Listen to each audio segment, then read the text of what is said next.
And I would absolutely say I would love to hire Adam Brown if I were making hiring decisions as well. He's legit. I think that game solidified Will Levis as your starter moving forward.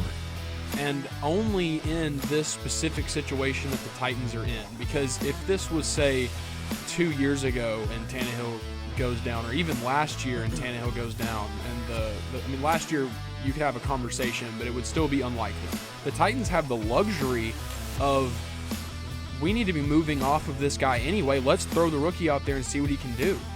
And then if he lights it up, then you have a great season. If he doesn't, then you maybe get a better draft pick. But Will Levis performing at a high level, especially if he can do, he doesn't have to throw 4 touchdowns every week.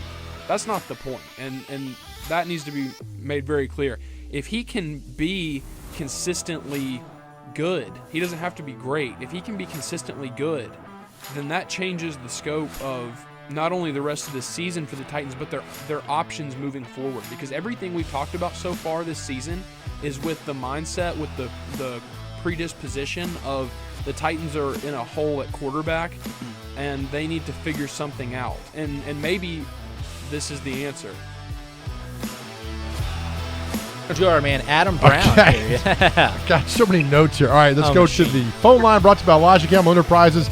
Adam Brown here tonight. He was at the Page Nolensville game. What a fantastic game. Take us through the last 5 minutes of this game. Page wins 35-28. I know Nolensville was driving down the field. Tell us what happened. Nolensville actually had 2 chances inside the red zone in the last 4 minutes. And I talked to you guys at halftime and said that it was the Nolensville defense that was the difference, but the Page defense turned it on in the second half and stopped them in the red zone twice to steal the game. If Page was to win this game, they had to be able to take advantage of the matchup on the ground.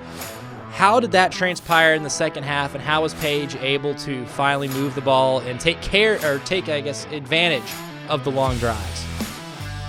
I'm not really sure what was said at halftime, but they came out in the second half and just immediately started moving the ball. So it was like, okay, we've got a game here. And it was more through the air than it was on the ground. They had some really great passes through the air from Colin Hurd. And I talked to him after the game, and he said that there weren't even any adjustments that they made. It was just that they weren't taking advantage of the opportunities they were given, and then they executed in the second half. My first one is score 24. FAU is 0-5 this season when their opponent scores 24 points or more. That's the magic number for the Raiders today, but if they get there, they cannot take their foot off the gas with how high-powered this FAU offense is. Secondly, defensive dominance. This is going to take the best defensive performance from this Raiders team that they've had all season. If they're going to become bowl eligible today, they're going to have to earn it. And then finally, Ryan, you touched on it, stop N'Kosi Perry. He is the engine that makes that offense go. He's their leader. He's their quarterback. He's got 2,000 yards this season and 22 touchdowns. He has to be the focal point of the defensive game plan today.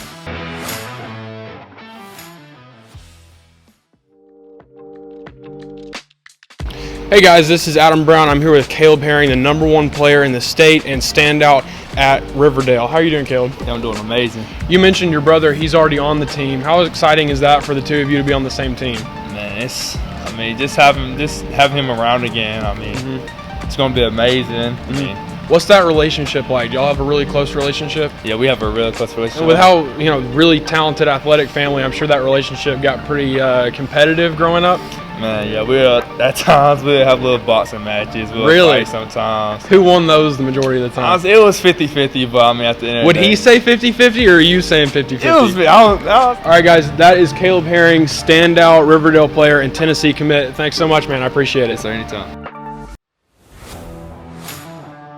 Adam, we're going to kick it off with you. Take us around the CUSA. So this week we're going to talk point spreads, and every point spread in Conference USA is double digits, and I've got the 2 closest ones for you, so let's take a look.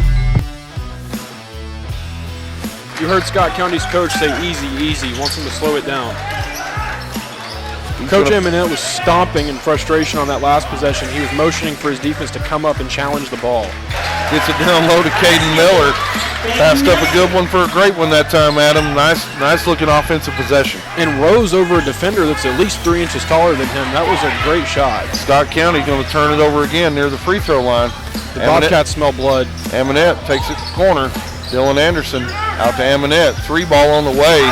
You hear the crowd. It's good.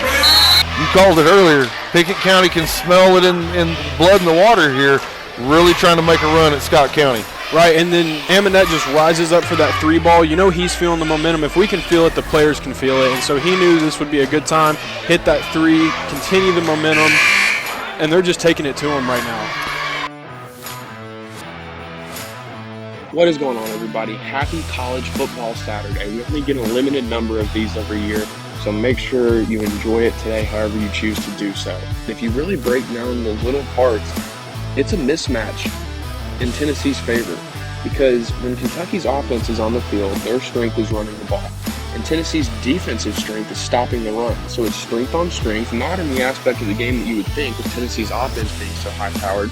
And if Tennessee's defense can stop the run and force Will Levis to be the person that beats them, then that's another mismatch in favor for the Vols, because Kentucky is top 5 in giving up sacks in the nation. And Byron Young for Tennessee leads the SEC in quarterback pressures. So if Tennessee can shut down Rodriguez, force Will Levis to beat them, and then chase him all over the field and force him into mistakes, Tennessee covers the spread easily.